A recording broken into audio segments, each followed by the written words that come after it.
Source Nation. Welcome to Healthy Cooking with Chef Keith as he shows you how to prepare homemade delicious meals that are budget friendly and easy to make.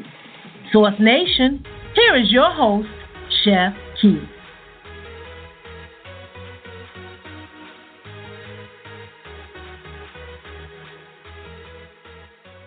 Thank you for joining me again. I hope you're all blessed today because I'm blessed to be here. It is Healthy Cooking with me, Chef Keith, and I am just feeling outstanding about our day today.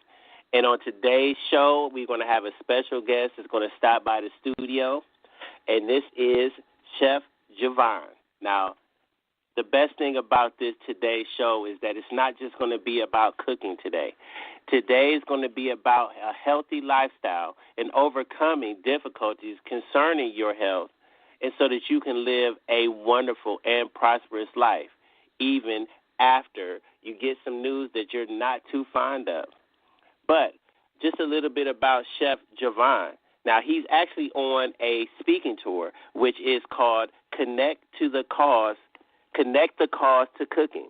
Now, in this tour, he is sharing his inspirational message about his love for food, of course. You know, I have a love for food as well. But he also wants to get into those of you who are battling with the issues of kidney failure. And the thing about this is a lot of people are feeling discouraged about things that might have happened around kidney failure, and they're waiting on donors. But the chef is here to give you the inspirational word that you need. And I believe that Chef is in the building. Are you there, Chef? Yes, I am. Hello. Welcome to Healthy Cooking with Chef Keith. I am honored to have you on with me this evening. Thank you so much. It's my pleasure. Thank you so much. Now, I've been reading through all your information. I've been following behind you. I'm not going to take up too much time with too many accolades because I want to give you the opportunity to just talk to the people and give them the words of encouragement that they need today, Chef, because I know and I read in here that you were battling with kidney failure. And I'm using the word battling instead of struggling because that is truly a battle. But I would like you to take me through how you got to this point, Chef, and what were the symptoms and how did it all come about that you found out about the kidney failure? Okay. Well, I want to start off saying, again, thank you so much for having me on your show. I give all glory and praise to God, of course, and that he's the one who got me to this point. But I also want to start off also by saying it's no longer a battle for me because I'm living healthy. I am one with my kidney, and I'm living my own life now, like as if nothing ever happened.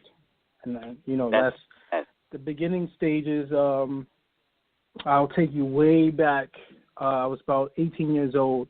I went to military school, and during military school, I made the decision to go into the Navy, which was my ultimate goal, career life goal to do, and it was actually to be a chef. And when I went to MEPS, which is where you go in Albany to process for the military, you see the doctors, they test you, for a whole several bunch of things. And long story short, they said I had too much protein in my urine. So I was like, okay, urine is good for the body, Okay, I got a lot of protein.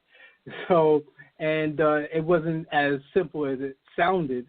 They told me I need to go see my doctor, and they wouldn't be able to allow me to finish processing. And then my crew told me they cut a lot of people out for that because it could be a serious issue with your kidneys. I was like, okay, whatever, So after I graduated military school, I went to my own my own doctor, and he told me I had to see a kidney specialist. And me being young, I brushed it off, like, it's whatever. Give me medicine and I'll get better, And I didn't take it serious. And then, long and behold, 2 to 3 years later, I didn't know, but 2 to 3 years later, I had a kidney failure. So I didn't know. I didn't go to the kidney specialist like I was told to do to prevent it. Silly me. So I slapped myself in the head for that. Okay, so I'm at work. I'm at American Girl, walking on my feet every day. And, I felt like I had the flu, even though I never had the flu. So I'm thinking I had the flu because I was just sick. I was waking up every morning feeling fatigued. I can barely stand and brush my teeth, barely, without sweating and feeling like I want to faint. I'm spitting up blood every morning. On my way to work, when I get off the train, it's like it was just timed. I would just throw up blood in the train station. When I turned my head to the side, as if I was looking to my right, I would have this awful smell coming out of my mouth as something was dead. So I'm like, okay, let me take my vitamins, drink orange juice every morning, eat some oatmeal, eat bananas. And in all actuality, I was killing myself and didn't know it. And I say that because renal failure patients are not supposed to have orange juice, bananas, oatmeal, because those things give the heart too much potassium. So I was killing myself and didn't know it. All right, so one day, December 15th it was, I said, you know what, I need to go to the emergency room because my feet was just swollen. I couldn't walk no more. And I went to the emergency room, Elmhurst Hospital in Queens, and they diagnosed me with chronic kidney failure. And I was like, okay. Now, mind you, it still didn't hit me yet. Some men, stuff don't hit them until, like, the very, very last moment. Like, when somebody dies, it don't phase men like that until they probably see him in the coffin or going on the ground. So, like me, it didn't hit me until my first treatment. And so they put a tube in my throat, in my neck. And it was called a permacath to do emergency dialysis. They said, if I didn't show up that day or maybe 2 days later, I would probably have been dead. So I did emergency dialysis, and that's when it hit me. When I laid down in that chair, my mother was there, and I just felt like my body was going through a chemical change. And it's called dialysis. So those who don't know what dialysis is, it's a treatment for kidney failure patients. So when you don't have kidneys, you have to go get a care where the machine acts like your kidney. And basically, if you don't know what the kidneys do, and it's very, very important that you have kidneys, it filtrates your blood. It cleans the waste, and it also grabs the nutrients that your body needs on a day-to-day basis. And it also regulates your blood pressure. So I'm walking around with these symptoms. My feet were swollen, my cheeks were swollen, and finally did dialysis, and that's when it hit me. Well, for those of you who are just tuning in, you are listening to Healthy Cooking with me, Chef Keith, and I have Chef Juvon. Am I pronouncing that right, Chef? Is Juvon, right?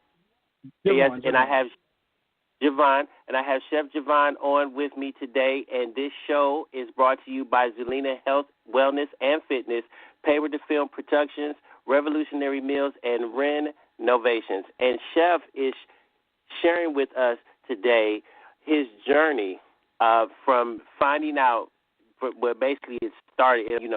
Kidney failure doesn't just happen overnight, but he is sharing with us the story of how the transformation started to happen and when eventually he found out that he had kidney failure. Now, Chef, and he's also on a virtual tour, which is called Connect Call to Cooking, where he is his love for cooking as well as sharing an inspirational message to those who are having struggles and battles with kidney failure. And he is showing us and telling us how he has made it through. And, of course, giving all glory to God for being the one who has given him the opportunity to be able to speak to us. So for those of you who are just tuning in, just keeping you all updated on what's going on, you're listening to a wonderful voice, and that is Chef Juvon. Now, Chef, when you finally found out about the kidney failure, how did you react to where you told your family? What was your initial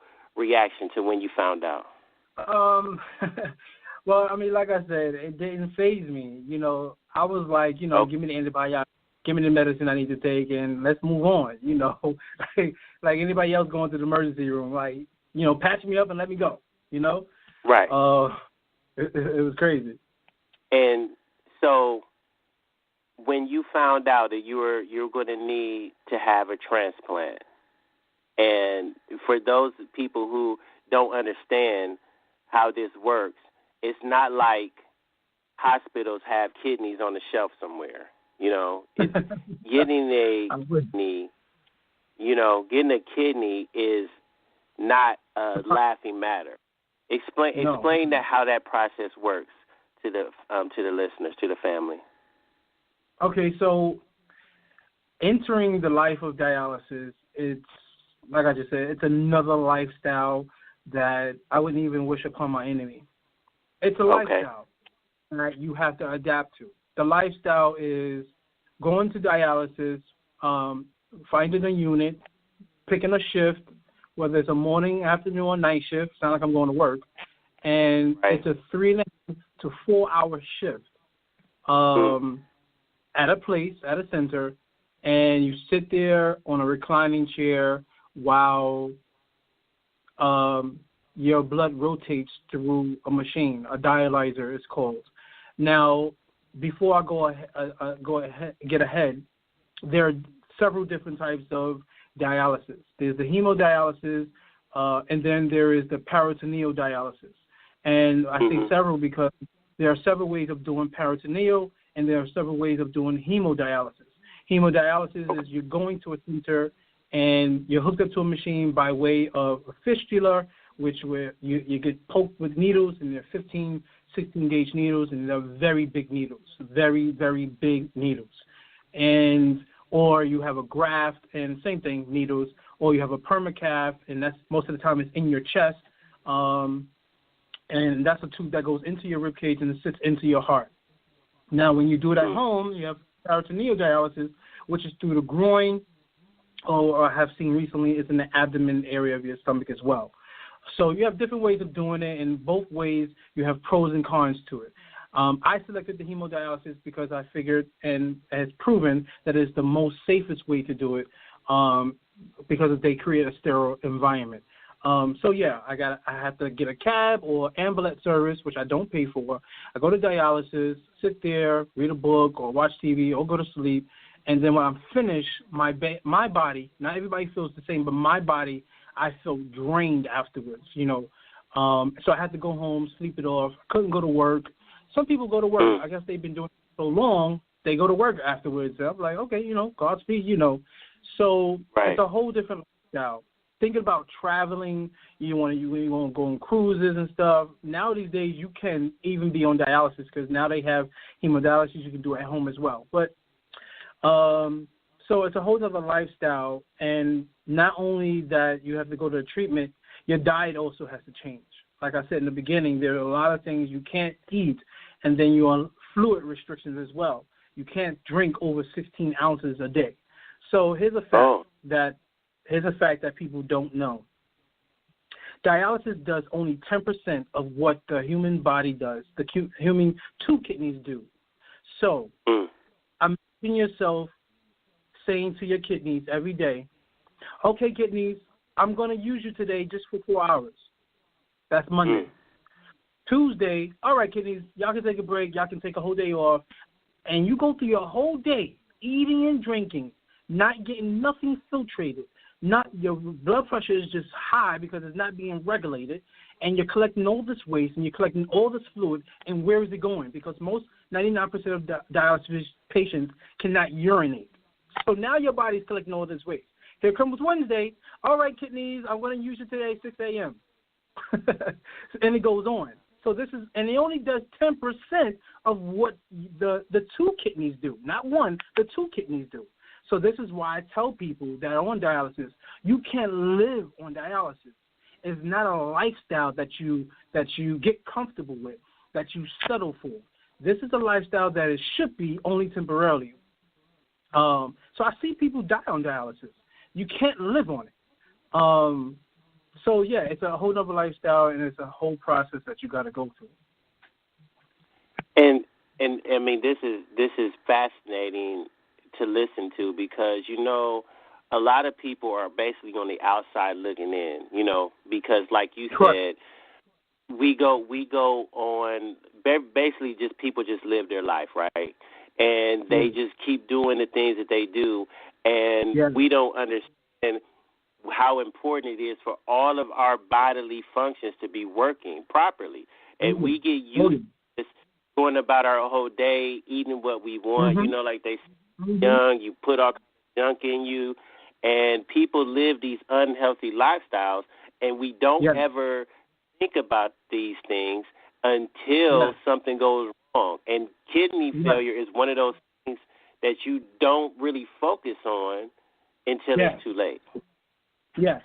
Now, to also add on to what I was saying, regards to the transplant, you're totally right. We don't take key until it's gone. Like just having one finger, you get that one finger amputated, then you really see how life is without that one finger, how vital that one finger is. And I say his finger because that's just the minimum. But the transplant is not as easy as it may sound like either. The statistics say there are more people, New York alone, there are more people on a waiting list than there are donors. People care about their organs and their eyes more when they die than rather to donate. And I say that because I ask a lot of people, would you donate? I wouldn't be here if it wasn't for my donor. Thank God. My donor is what they call a cadaver. Is someone that listed themselves to be a donor when they die. I don't understand why people want to keep their organs in their eyes when they die, because you ain't taking it to hell or heaven. No matter what they chose, they're not taking it with them. So it's called the gift of life. It's a second chance of life. I wouldn't be able to be on this phone to tell you this story, to tell you how good God is if it wasn't for that gift. Now, it's not just a list. People think it's a list. You're next when you get to the top of the list. And I started adding this to when I go out and speak, because this is something that people don't know as well. It's not based on who's at the top of the list. It's based on a lot of things, and I compare it to getting a job. That's how I compare it. When you hang your resume in, you pray that your resume is going to be reviewed and it's going to be considered. And it's the same thing with dialysis patients. I tell them when I come in contact with them, I say, don't cut your treatments. Eat right while you're on the machine. Eat right in between treatments, because they look at your blood results. They look at if you cut your treatment, if you miss a day, if you're smoking, if you're still doing your regular life that you had before, because they say, if this person is going to do this, what makes us think that he or she is going to take care of this kidney? Let's give it to somebody else that's more susceptible to take care of it. And that's the truth. That's how it's looked at. So when I was on the list, I would call them periodically, maybe like 1 or 2 times a month, and I was just ask them, any kidneys on the shelves yet? Anybody die? And they would say, no, we'll keep you informed, we'll call you. And that's like a job, right? You're letting them know that you're serious about the job. So I was letting them know, yes, this Black African-American young man wants another kidney. So it's the same thing. I tell them all the time, call them. Just, eat right. You gotta make sure you're on top every day. And it's not just about blood type either. Yeah, that I mean, I just, like I said, I mean, for those of the family who are listening, those are Source Network family that are listening, you have to, I mean, to even really encompass this thought process and how you have to go through, like you said, you're basically going through your life. Your regular life has changed so much that you have to call in just to find out. I mean, the average person cannot even imagine feeling like that. Like you need. I mean, think about it. In the bigger scales of things, you're actually calling in to see if someone passed away, and it's not nothing anything morbid about it. It's the reality of I want a kidney and I want to live. I want to survive. Yes. And so I mean, go ahead, Chef. Go ahead. I'll tell you this, and a lot of people don't. I mean, especially because this is a health show. A lot of people drink coffee. A lot of people drink Pepsi, Coca-Cola. Those are the top 3 things that strains your kidney. The dark fluids that you drink, coffee, black soda, puts a strain on your kidney. So I'm just putting that information out there. Well, that's good information to have, because, I mean, part of what is important, people don't understand, Chef, I know you do, is that it is so important today what goes into your body. And so people, we can be so careless and so carefree about it. And like I tell people all the time, with the cooking and things I do, I say if anything processed, You don't want too much processed. I mean, it is important. It's so important. And I wish that even in our culture, in our people of color, our culture, we have to take better care because we can't just put anything in our bodies. Bodies aren't meant to have all the chemicals that we are just putting in, and it's normal. You know, you have to wean yourself off of some of these foods, and you know, people grow up. I was just seeing a post not too long ago about the people just constantly going to eating McDonald's and fast food, like because it's convenient. You have to take the time to make yourself a healthy meal. Won't you agree, Chef?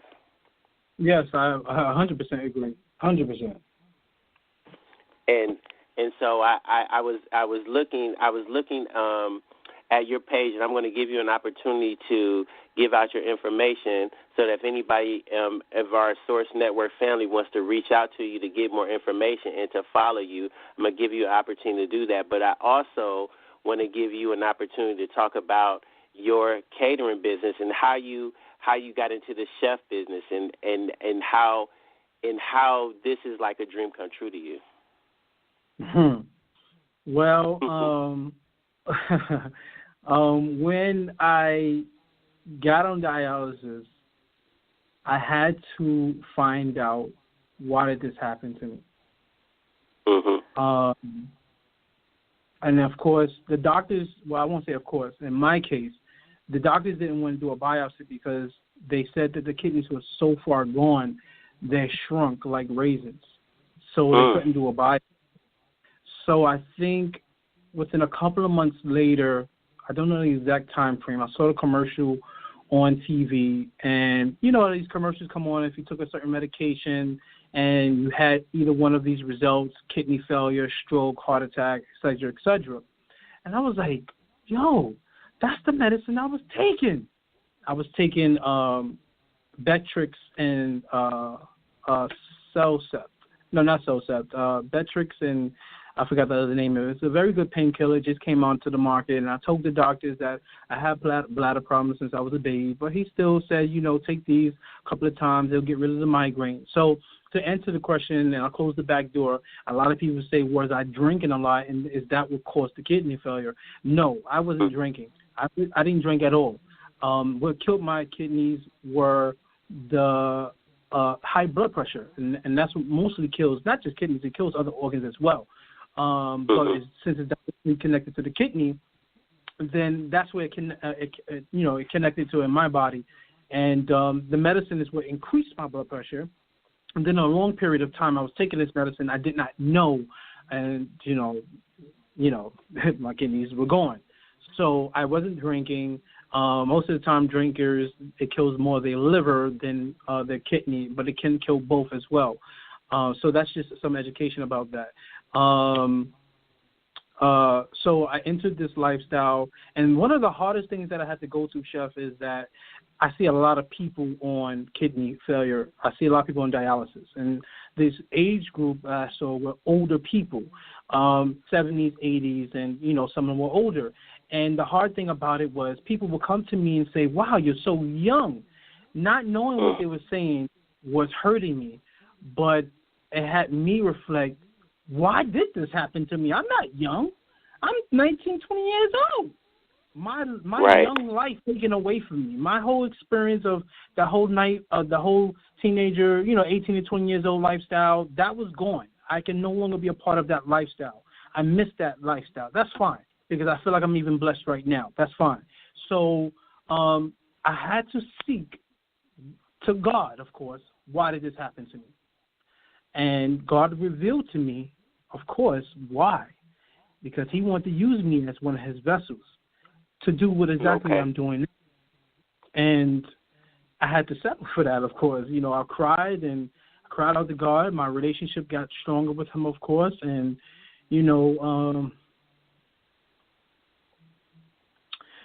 it's just every time I tell the story, I get a little choked up. But, God is good. So really good. My relationship just got much stronger with God. And I'll jump ahead to now. About 3 years ago, God did something else to me. Miraculous, amazing. I did a shut-in with God one year. I'll go to House of Living Bread in Brooklyn, and I shut myself in with the Lord for a week, where you don't have no outside contact, no social media, no phone, no text, no phone calls, nothing. And it was just wake up with God, go to sleep with God. That's it. And when I did that shut-in, God had told me that he was going to make the kidney and me one. I didn't know exactly what, but I have an idea what that means. You know, you're going to make me and it one. But I don't know what that consists of either. So throughout my years of doing dialysis, I was on dialysis for 5 years. I came off the medications after my transplant. I was going to tell the church, leave a testimony, but God said, no, the world's not ready to know yet. So I didn't tell. When he finally told me that the world's ready to know, my first place was to tell it was at church. So I gave my testimony, and I got mixed feelings. I'll tell you the truth. I got mixed feelings as I'm telling the story in church, and then I went home, wrote my testimony on Facebook. I tell you this, Chef Keith, I got so many, God is good, he's amazing, yes. That's what you expect, right? Right. Afterwards, people will say, God is good, but maybe you should take your medicine. So I got confused, and I tell you the truth, the devil was really playing my mind at that time. I was like, I would call Pastor, and I was like, why are people praising God, but then they putting a but at the end of his power? It's either you believe in his power or you don't believe in his power. You can't ride the fence. It's either you know he delivers, he heals the sick, he heals the blind, he heals the crippled, or you just don't believe it at all. So that's what Pastor told well, me. You know what? You see? And I'm listening to you, and I'm telling you, you just don't understand. You just opened up a whole nother. That's a whole nother conversation there. I mean, me and you could talk about this for days, and I'm telling you, we would never repeat the same thing over and over again, because I'm telling you, if I had a longer show, I'm telling you, that right there, what you just hit on right there, that's money. That is absolutely money. And what I want to, before we go, I want to give you an opportunity to let people know how they can get in contact with you, so that they can speak with you, and if they have any questions, how can they contact you? Absolutely. So, yeah, I just couldn't believe how people would embrace God's power and then put the but in at the end of it. And it was really messing with my mind. But I overcame that, and Pastor told me that if God told you this and you heard directly from God, you have nothing else to worry about from anybody else. That God's word is the truth, and his truth is his word. And that's what you shall stand in, of course. So I did. And now it's been 4 years I've been off medications. I don't take any anti-rejection medicine. And for those that don't know, when you get a transplant, you have to take anti-rejection medicine so that your body doesn't reject the organ, which is foreign to the body. So I don't take any medicine. My blood results come out normal rather than a transplant normal range. There's 2 different ranges. And next month will be 10 years that I've had a successful kidney transplant, 10 years. That is amazing. That's an amazing testimony. And this is what I want to do, Chef. I want to make sure this is all right with you. But is it okay if me and you sit down again and we continue this discussion? Because I want to give you so much more time. I want you to be able, and I need to tell more people. They need to be listening, and this is truly inspirational. Is that okay with you, Chef? Are you willing to come back? Sure, absolutely. Well, that's fantastic. And family, just remember, those who are listening, we were talking with Chef Juvon, and he was on his movement, Connect the Cause to Cooking. Now, tune in next week. Remember what Chef said, cut down on those dark liquids. That's important. Mm-hmm. Don't do too much binge eating. That's important. Mm-hmm. Take care of yourselves. Be healthy. And Chef, I appreciate it, and I can't wait to have you back on the show with me. I'm really looking forward to it, Chef. Thank you, Chef, and I will see you soon. Stay blessed, Chef. Thank you so much. You too.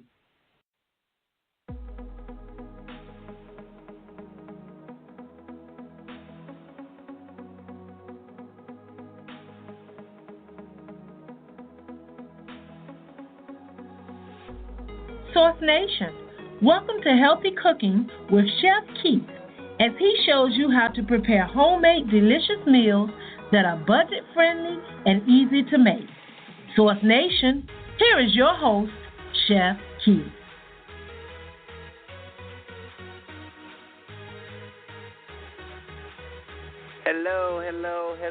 Hello, Source Nation.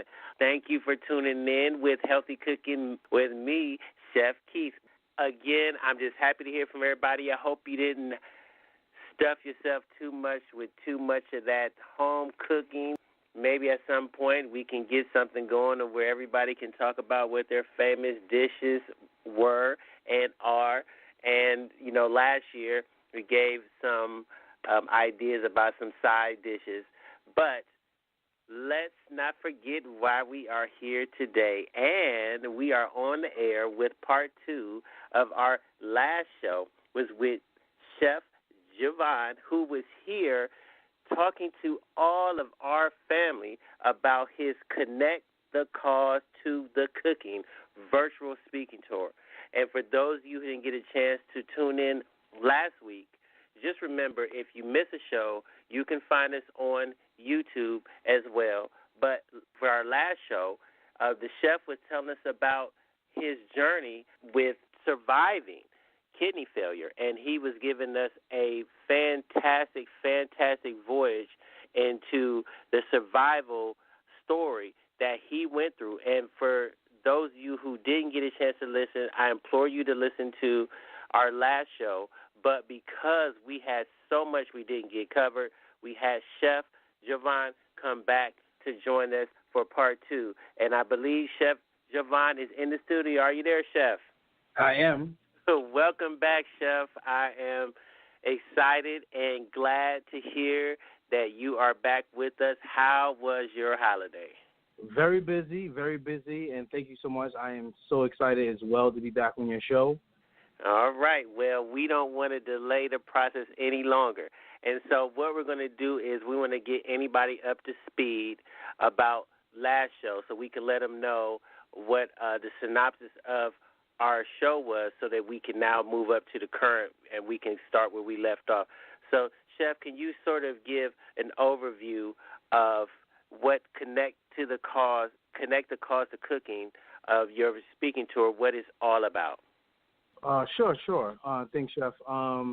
So, yes, I am on this virtual speaking tour to not only to educate but also to motivate those who are going through different struggles, and it doesn't have to be health-related, but just, struggles, period. And the way I'm connected is because starting December, it'll be 10 years that I had a kidney transplant, and I was on dialysis for 5 years, and we decided, and when I say we, my management and I decided to use the cause through the cooking because everybody loves food.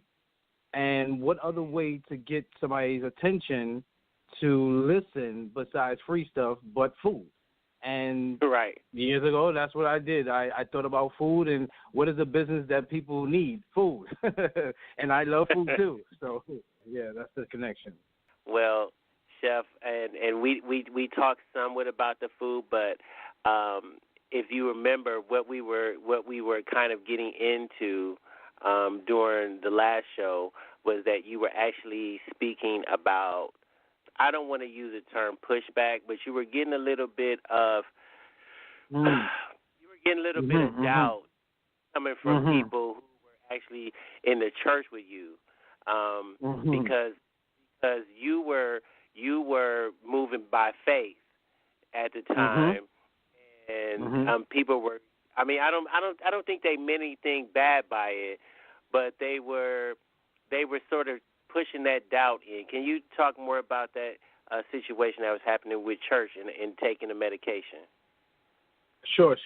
Yes, I found it very amazing and shocking that people will profess the power of God, believe it, profess that they believe it, use it, an authority in His name, and when I will tell you a story and say, this is what God did for me, and you will say, well, God is so good.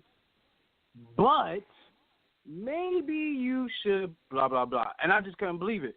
I was telling people all over Facebook, all over social media, people in person, telling people this is what God has done for me, and this is what he told me to tell you. He relinquished me from taking anti-rejection medicine after I got my transplant over a period of time. And people say, oh, that's good. Oh, God is amazing. He's so good. But maybe you should take your medicine. Maybe you should follow what the doctors say, because it's never been heard of, and it's not in history that anybody has gotten a transplant can come off anti-rejection medicine. Right. It's amazing. It's just amazing. and it's like you either believe in his power or you just don't believe in his power. There's no gray area. There's no riding the fence. Right. And, the thing about it is that, it's very tough because we're all human beings, and it's very tough to look at things spiritually minded. And because we all want to be spiritually minded until something spiritual has to take place, where a miracle has to take place, and then that's when the doubt sort of starts to creep in, because then people are leaning more on what they feel is tangible, is what they feel they can reach out and touch. And so at that point when you were feeling this way, was there any type of doubt? Did you start to second guess, like, maybe I should be taking this medication? That's the crazy part, Chef. I believe I heard from the Lord. This is what he said. Thus says the Lord. And it happened. And it's funny how you asked that, because I was actually doubting. I started to doubt. And I guess that's where the enemy creeps in at, and you don't realize it. So I'm hearing people saying this, maybe you should take your medicine. And I don't want to look like a fool now. I don't want to look like a fool. And years later, my kidney fell, and everybody's like, see? And that's what happened. And I was like, I called my pastor, and I was like, why is this? Why? And am I supposed to feel like this? And, I had so many questions. And Pastor said it. He confirmed with God, not what God said. He confirmed what the Word says. If you hear from him, and, that's it. His Word is and will be and forevermore will be, and was. So I just had to trust in God. That's what I heard, and that's it. That's the period. There's no comma. There's no buts. There's no question mark. No quotation marks. No exclamation mark. It's just a period. That's really what the basis of faith is. It's believing what is unseen, and you have in order to have strong faith, because people don't believe that God is everywhere and God can do anything, but He's always forever present. So if you believe that God has the power to do some things, that is the faith you need, and it's not going to be anything that you can see. And I know there's a lot of people that might hear this program and they hear this message and they hear you talking, and it's hard for them to believe that there's going to be a good ending to this. But I'm listening to you, and what you're saying is people, they have purpose, and God has purpose for you, but you have to be willing to trust Him in order to reach that purpose. Yes. Just like you say, He's omnipotent and He's omnipresent, and God is all-knowing. He knows the end before the beginning even begins. So I've been preaching up in here. And I had to trust and believe that's what it is, and that's who He is, and that's it. And like I said, at this day, I believe I'm His vessel, and He is utilizing me to let people know truly that He still owns the healing business. Not He's still in it. He still owns the healing business. That's what He's using me for. And you said, and that's what He's using you for. Those of you who are just tuning in, you're listening to Healthy Cooking with Chef Keith on the Source Radio Network, and we are live on the air with Chef Juvon, who is touring with his virtual speaking tour, and it's called Connect the Cause to Cooking. And Chef Juvon is actually talking us through his journey of finding out about his kidney failure and basically fighting through it, having the faith, and now being a survivor, a victor over kidney failure. And Chef, am I correct in knowing that you also plan on having a book out? I am currently working on the book. Yes, I am. Telling the whole story. I am. Well, I'm looking forward to your book coming out. And Chef Juvon, can you tell our Source family more about your catering business and how that came about? Sure. When I got diagnosed with kidney failure, this is a period of time in life where you have to learn to accept what's going on and accept what's your surroundings and the life that you're about to partake in. And I was young. I was about 19, 20 years old, and I had to seek God, which is, I believe, while this happened. I didn't have a tight relationship with God. I knew God, but didn't have a good relationship. And I think was sanctioned to happen so that I can seek His attention, and that's the kind of God that we serve. He is a jealous God, and the Bible says, "Seek the kingdom first, and everything else shall be added unto me." So instead of seeking wealth and success, I had to seek Him and find out why did this happen to me at a young age. Sitting around dialysis, watching a whole bunch of old people on dialysis, why does this happen to me? So at the same time, I was scared to start a business. People were saying I should start my own catering business because I was cooking for church and stuff like that and at work. And I said, I guess, God talked to me. He said, this is your time. This is your time to start your business. Instead of sitting at home watching soap operas like I was doing, got addicted to Channel 4. And so I stepped out on faith and started my business then. And I think that was the greatest opportunity that I can start my business. I almost became homeless a couple of times throughout this trial. A great family that lives in Brooklyn, Sister Judith from my church, she opened up her doors because of her daughter, and she let me stay there, slept on her couch, and that's where I started my business, right there and then. Well, we want to send a shout-out to Sister Judith because there's people like that all over the world who might not understand the impact they have on people's lives, but just to make themselves available. And that self is – because none of us can make it on our own by ourselves, Chef. And I'm sure you know that. And and we all needed somebody at some point. And if you haven't needed somebody at some point, you will eventually. There's somebody at some point to hold their hand out to you or to give you that extra push or that extra boost or the words of encouragement, something to keep us going. And we want to send a special shout-out to Sister Judith, wherever she may be listening, that she has helped become part of this story. Oh yes, she's written in. She's going to be in the book, chapter 2. If it wasn't for her allowing God to use her and open up her home, honestly, I don't know where I would have been living, because I don't know if people understand that when this is something that people don't think about. Check this out, Chef. People can get an illness, get diagnosed with the illness, be in the hospital for weeks. I'm just painting a picture. Yeah. But what about what goes on behind the scenes?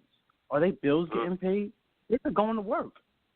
Do they have family to help support them, hold their hand? Or is their house going to be there, or their apartment going to be there when they get back home?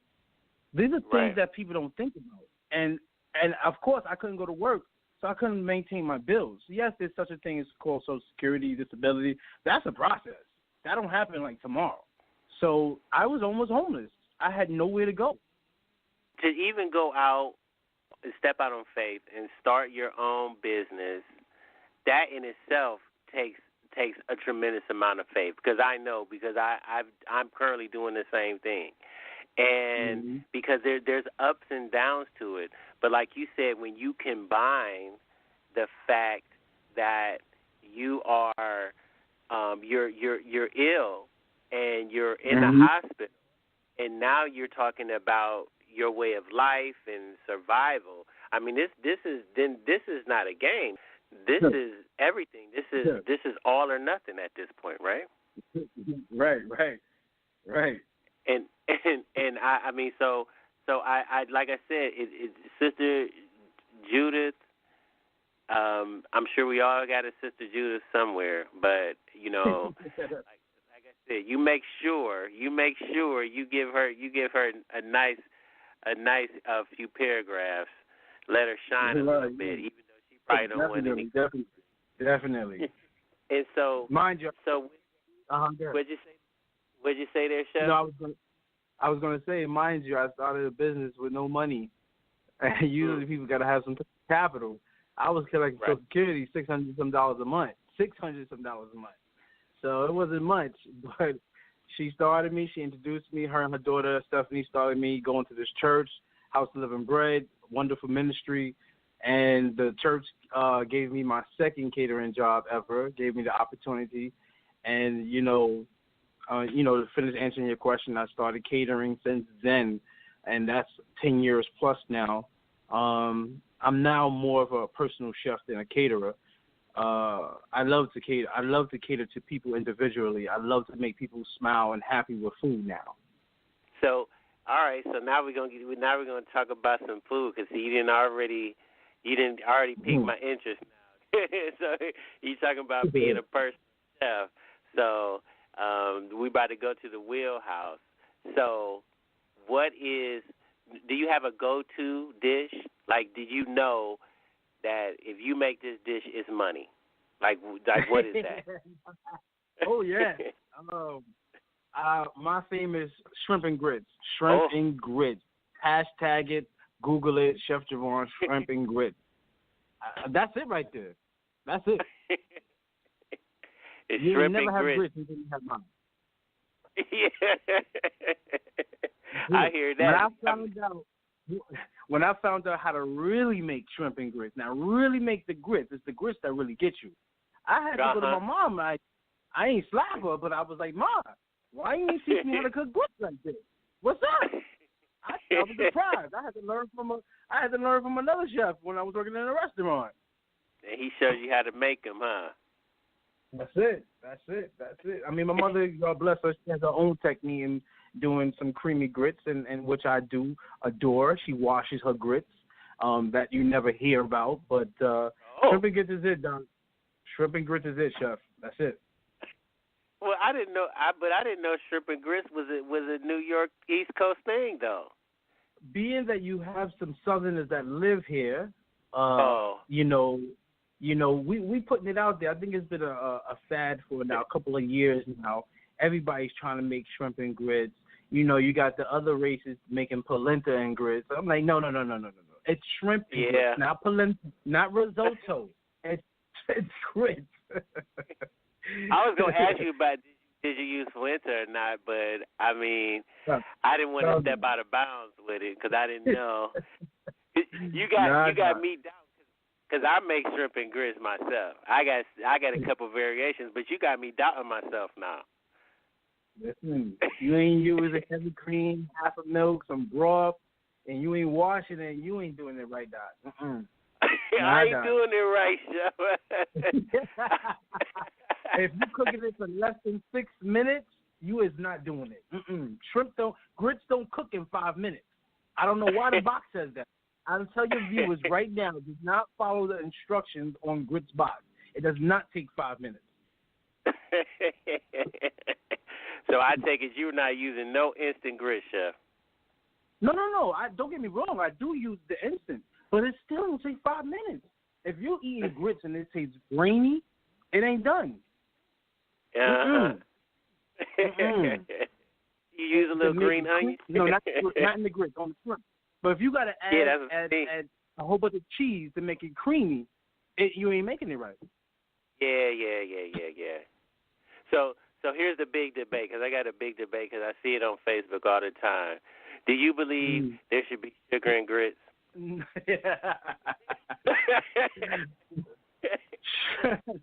Okay, so I understand the island people like to put sugar in their grits. I understand, and some West Coast people like to do that as well. No, sugar, that's what you got farina for.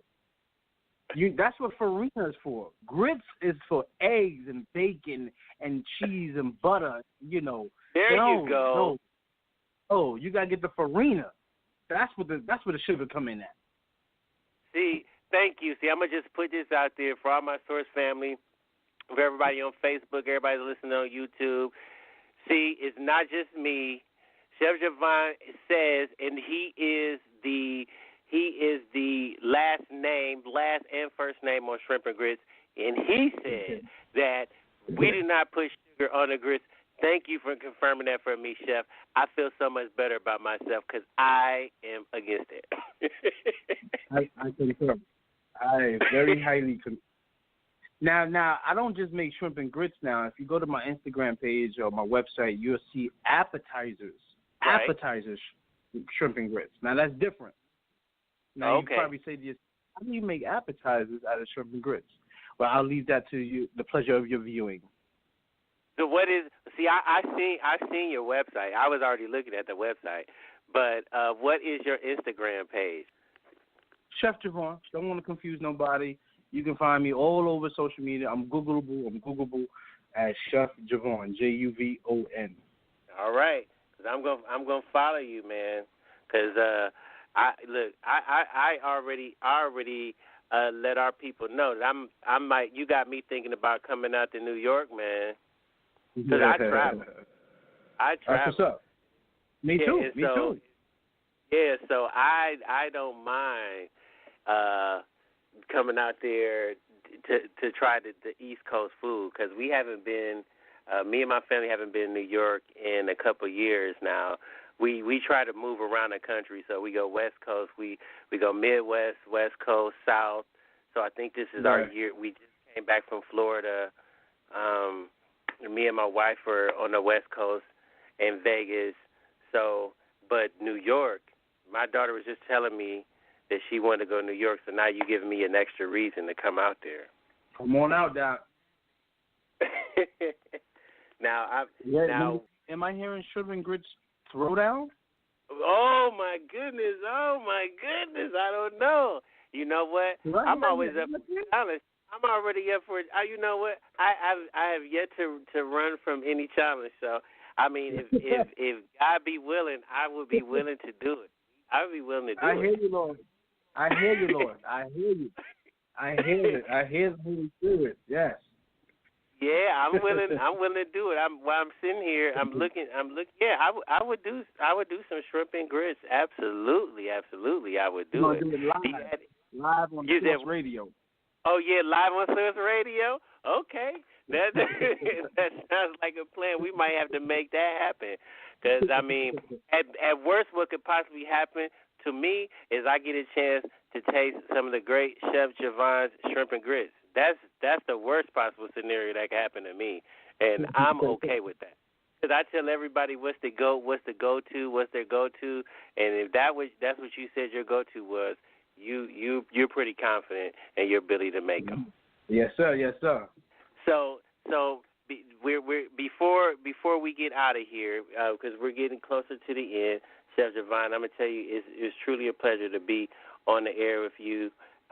It's also truly a pleasure to get a chance to hear about your journey. I want to give you an opportunity for those who are listening. If they never hear your voice again, if they never hear my voice again, that you just take some time and give some encouraging words for those who are out here in the Source Radio Network family and abroad, to give them some encouraging words for those who might be going through some things with their physical health. Absolutely. Again, at first, I want to thank you for allowing me to motivate and encourage your speakers. And God willing, I have planted seed, and at least one or two people to seek God, and not only to seek God, but to also follow His word and follow His direction. And I also want to close the back door as well, as my pastor would say. I want to close the back door. My testimony is not the next person's testimony. It's my testimony. It does not mean if you're waiting for a transplant or you have gotten your transplant, more to say, that you can come off your medications. That is my testimony. You have to hear from the Lord to do that. You're not going to say, oh, Chef Juvon said that he came off his and it can be done. Yes, it can be done, but through the power of the Lord. And I've heard and seen a guy came to me in the emergency room and said, yo, I've heard your story. I came off mine slowly, and this is why he's here in the emergency room. And long and behold, after I called him and asked him how is he doing, they said he has to get back on his medications. And I told him, that's my testimony. So I just definitely want to close that back door, put a lock on it, and chain it up. Right. So I definitely want to motivate you, encourage you for whatever you're going through. Trust and believe in the God. Trust and believe in the Lord Almighty. Hear from Him. Allow your ears to open up to hear from the Holy Spirit, and allow Him to use you in many other ways that He wants to use you. And I always say there's education out there. If you're going through something, there's education out there to educate yourself. Do not wait and allow someone else to educate you. The information is there. Google University, YouTube, libraries are still open. Their bookstores still open. It's there. And the last thing that I always say, I always look at the glass half full and not half empty. No matter what you're going through, you still have life. You still have life, which means there's still hope, and God is still allowing you to be on this earth to go through something just so that He can get all the glory and all the praise that He deserves. Well, thank you so much, Chef Juvon. We appreciate those words, those encouraging words, and we're going to believe that none of the words went out today void, that everything that you said will come to pass, and somebody's heart was touched. So shout out to Chef Juvon. Shout out to Sister Judith. Thank you for listening to Healthy Cooking with Chef Keith. And remember, healthy, tasty, affordable cooking is as close to you as you are to your kitchen. I'll see y'all next week.